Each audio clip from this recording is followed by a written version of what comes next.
How to unpark domain in GoDaddy. In this video tutorial, I will explain you how to unpark domain in GoDaddy. First of all, you need to log into your account. Then you need to click your profile name on the top right corner and go to your products page. The first thing we need to do is get the IP address. So at the moment I'm using the WordPress hosting, so I will go to the manage page.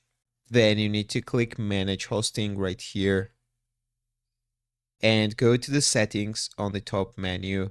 Scroll down and here will be your IP address. So you need to copy this IP address. Now go back to your products page and you need to find your domain that you want to unpark. So at the moment I have got this domain, so we need to go to the DNS section. You need to click DNS right here.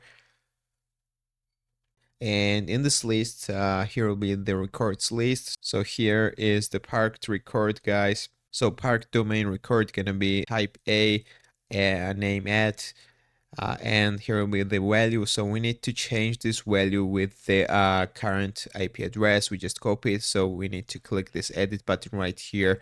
Just paste the IP address. We just copy it. At the moment, it's the same IP address, but you need to change it with it and then click the save button. That's how you can unpark domain on GoDaddy. That's all I want to show you. If this video was helpful for you, don't forget to click the like buttons and don't forget to subscribe.